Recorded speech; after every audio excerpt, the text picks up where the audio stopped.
Even now, more than 7 months into this war, Israel's invasion of Rafah has severely disrupted the humanitarian relief operation, closing the 2 main border crossings and making it almost impossible for the UN to access its warehouses or distribute aid. Very little aid has gotten in for more than 2 weeks. Bakeries have had to shut down and hospitals are running low on fuel. Just today, the UN announced that it had been forced to halt all food distribution in Rafah after running out of supplies. The World Food Program said that, quote, humanitarian operations in Gaza are near collapse, saying that food and other supplies don't resume entering Gaza in massive quantities, famine-like conditions will spread, end of quote. Now, Mr. Netanyahu's been on TV today and elsewhere. He denies it all. Ain't true, says Mr. Netanyahu. He claims that Israel is deeply worried about the civilian population, worried about the children, and that Israel is not blocking humanitarian aid at all. Not at all.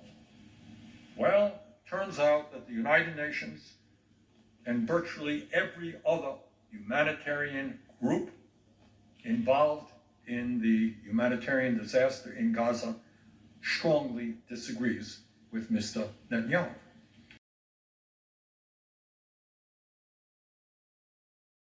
Now, we can trust the words of a prime minister under criminal indictment in Israel, or we can trust the people whose function in life is to provide humanitarian aid.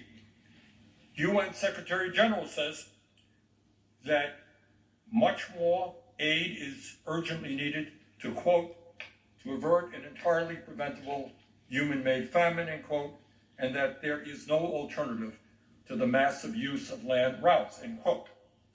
Cindy McCain, the wife of our former Republican colleague, John McCain, who is now the head of the World Food Program, said of Gaza that, quote, there is famine, full-blown famine in the north, and it is moving way south, end quote.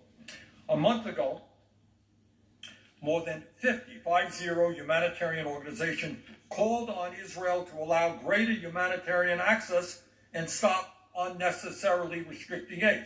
That's 50 humanitarian organizations. Mr. Netanyahu says one thing, but 50 organizations who are desperately trying to get food to hungry people say something else, and let the world decide who is telling the truth.